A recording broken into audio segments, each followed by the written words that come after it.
Hey, it's Jess. Welcome back to my channel. Today I am bringing back Way Back Wednesday. We have 9 months left. Yes, we have 9 months left of books to cover. I kind of just fell off and got busy and honestly kind of had zero fun filming these, but I'm back now. So today I will be talking about all the books that I read in April of 2023. According to Storygraph, I read 7 books that month. All of them were new, none of them were rereads. The first book that I read was Parable of the Sower by Octavia E. Butler. This is a book that, when it came out, was set in the future, but it's actually set in like 24, 25. Like 2024, 2025. So kind of happening right now. You meet our main character. She and her family live behind walls in the safe part of their town. Her father is like a preacher. She has what's called hyperempathy. So when other people feel pain, she feels that pain as well, like physical pain. There is a fire at their house and our main character goes on the road to find somewhere safe to be, and kind of like it's her interaction with people outside of the walls, outside of the safe area of her town, going north to find a new safe area and the people that she interacts with on the way. I listened to this as an audiobook. I prefer Octavia E. Butler's writing as audiobooks. For some reason, they're just easier for me to ingest. I have read one of her books and like physically read one, and I've listened to 2, and I much prefer audiobooks. I don't know, that's just me. I enjoyed this one. I think that if I listened to it or read it again, I would enjoy it more now, but maybe not, because from what I've kind of heard rumblings of and what I remember, it's kind of really close to like what's happening in America right now, which isn't super great. So maybe I want to keep that as fiction, and I'll probably eventually reread it. I gave it a 4 at the time. And again, I did enjoy it. I like Octavia E. Butler's writing. I don't know. I don't think I want to read it again soon. The next 2 books I read were like short story novellas that I listened to as audiobooks. I was out of town at a conference, and so I was listening to books like in my hotel room, between sessions, and then on my way home. So the first book I read was Hope of Elantris by Brandon Sanderson. This is basically just like a very short story, a snapshot of one scene with a couple characters from Elantris. It doesn't really add anything. It doesn't really take away anything. It was just, I was getting into Brandon Sanderson. I had read Elantris either the month before or in February. I can't remember which. I finished it. And when I saw this come up on my library, I was like, sure, I'll just go ahead and read it. I couldn't tell you a single thing about it, except that it's set in Elantris and has to do with it. At the time, I enjoyed it, but I can't remember anything about it. The next book I listened to was Rolling in the Deep by Mira Grant. This is the prequel to Mira Grant's book, Into the Drowning Deep. So in this book, you are following a crew that are going out to make a mockumentary about mermaids. So you're following the crew members. There are professional mermaids on the boat, and so the crew is there to like make a documentary about mermaids, but it's really these people in fins. Well, once they get out there, they find out that maybe mermaids aren't as fake as they were led to believe, and basically you meet real mermaids and the ship gets overrun. You don't have to have read this before Into the Drowning Deep. In fact, I think a lot of people say you don't necessarily need to read it at all, but some people say to read it after, but Into the Drowning Deep wasn't available in an audiobook, and I needed an audiobook for my drive home, so I listened to this one. I did really like it. I love Mira Grant's writing. This was the second book I'd ever read by her, but the other book that I read by her, Final Girls, I did not realize was Mira Grant when I read it, because that was before I was really like into BookTube or really in the book space. Like, I've been reading all my life, so I was reading back in 2020, but I didn't really know like the I didn't know a lot of authors. I wasn't reading, I was basically just rereading the books that I had. So this was kind of my reintroduction to Mira Grant. I liked this one. I thought it was creepy. I think any stories or, you know, tales with the ocean are creepy. So I really liked that one. But I think, again, you don't have to read it before Into the Drowning Deep, and you don't have to read it at all, but I liked it. The next book I finished was Mistborn 1, which is called The Final Empire by Brandon Sanderson. I had started reading this many months before. This book took me a long time. This was the technically the third Brandon Sanderson book that I'd finished, because I listened to Elantris and The Hope of Elantris. This is kind of what solidified for me that also Brandon Sanderson is an author that I ingest and digest and whatever. I take in his work so much better as an audiobook, or like as an audiobook and reading along, because I don't know, they're really, really long. I liked Mistborn. So you are following, there's this empire, and there's some kind of cataclysmic event where basically the entire world is like shrouded in mist and ash. There's no green stuff. You meet Kelsier, who is a thief. He is putting together a group of people to bring down the empire. They're trying to steal something, I think. And so you meet Vin. She's our main character. She is an orphan and an urchin. She gets taken in by Kelsier and his gang.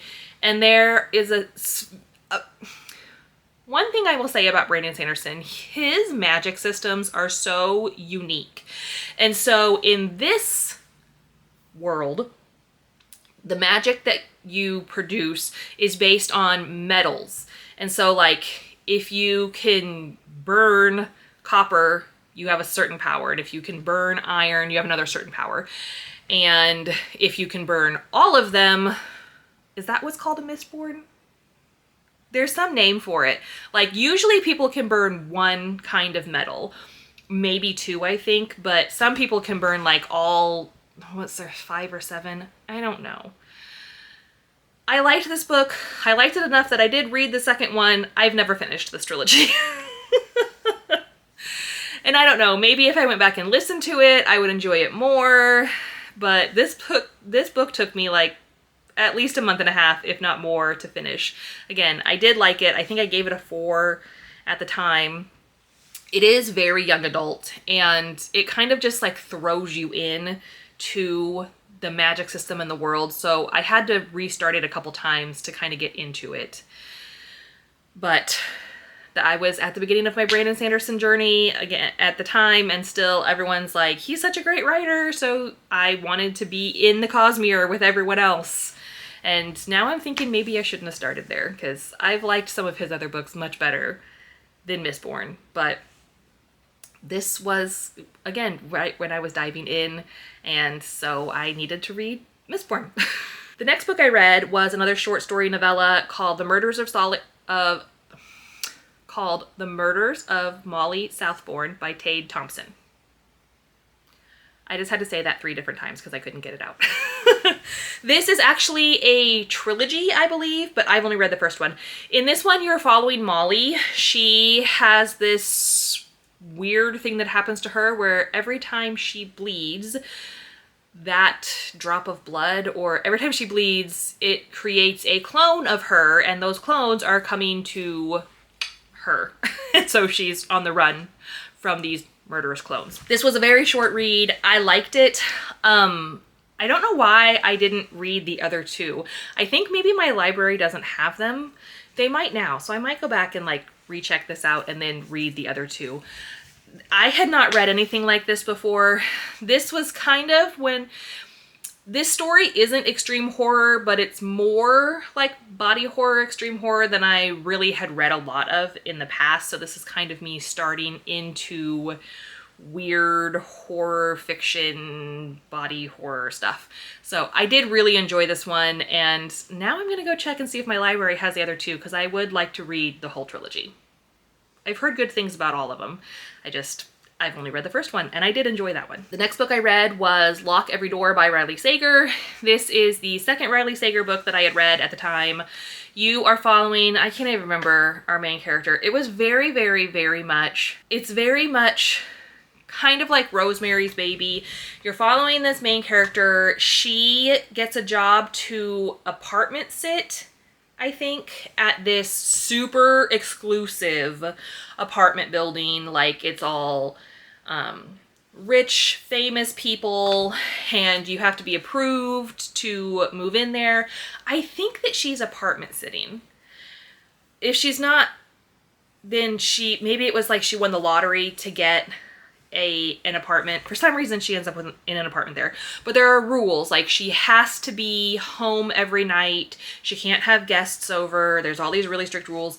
And then she starts hearing things in the wall and starts to think that maybe her apartment is haunted. This is my least favorite Riley Sager book. I can't even say it's just because I've read a lot of books like Rosemary's Baby, because at the time I hadn't read any books that follow this trope. I've read several now, including Rosemary's Baby, which we'll talk about in a few videos. But yeah, I think I gave it a 3. I finished it quickly because, again, I'd started reading it when I was out of town for a conference, so it was like the only physical book I had, so that made it a little easier to read because I didn't have a choice. So I read it quickly, but I didn't enjoy this one. A lot of people, this is one of their favorites. It is kind of creepy, I guess. I was less than impressed. And honestly, this was the last Riley Sager book that I picked up for a very, very, very long time, because I was just like, well, I mean, I guess it was only like a year later that I picked up another book, because I read the only one left in 2024. But still, like, I had no desire to pick up any of his other books because I just didn't like this one. I had borrowed it from my mother-in-law. That's the only reason that I read it, because I saw she had it and I hadn't read it yet. So I read it, and then I gave it back to her, and I was like, you can have that back. I don't want to read it again. So again, a lot of people really enjoy that one. It just wasn't for me. And the last book I read in April of 2023 was Delilah Green Doesn't Care by Ashley Herring Blake. I had been hearing all about this on BookTube, and so I picked it up. You are following Delilah Green. She is a photographer who lives in New York City. Her photography business is finally taking off, and she's becoming very successful. She gets asked, her estranged stepsister asks her if Delilah would be the photographer for her wedding. So she says yes. She's trying to make amends, I think. Goes back to this very small town. I think it's called Bright Falls. Delilah does not fit in with her stepfamily. Her stepmother does not like her. She has a very strained relationship with her stepsister. And then she's hanging out with the bridal crew and meets Claire, who is one of her stepsister's best friends. And it's a romance, so it's a sapphic romance, so she and Claire end up falling in love. I really liked this one. This is also the beginning of a series. I have not read any of the other ones. One of them is like Iris something doesn't quit, and Astrid Parker doesn't lose. Or it could be flipped. Iris doesn't lose and Astrid Parker doesn't quit. I don't remember the second one. I know the name's Iris. The last one's Astrid Parker. I liked it. Again, I didn't really like it enough to read the rest of them, but I thought this was cute. There is a bug in here and it is driving me insane.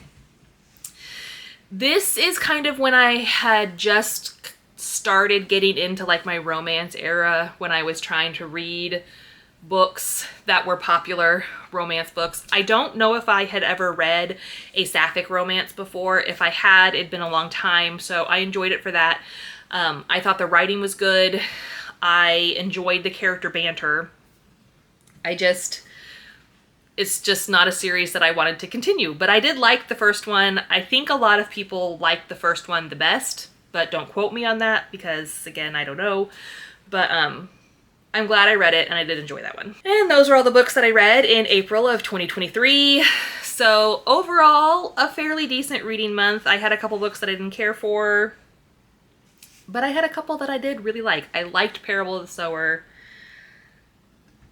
I really liked The Murders of Molly Southbourne, and I did like Delilah Green Doesn't Care. So, you know, almost half of the books that I read, I gave a 4 or higher. So I think that I would count that as a fairly good reading month. And so that's it for this video. As I say at the end of my videos, when I should say at the beginning, please like, subscribe. Are there any other series videos that maybe you want to see? I'm going to continue doing the Wayback Wednesday. Again, after this one, we have 8 more months to do to get through 2023. But is there anything else you'd like to see me film? I'm trying to grow my channel this year, and I want to know what you want to watch. So let me know. But besides that, have you read any of these books, and what did you think? All right, I'll talk to you later. Bye!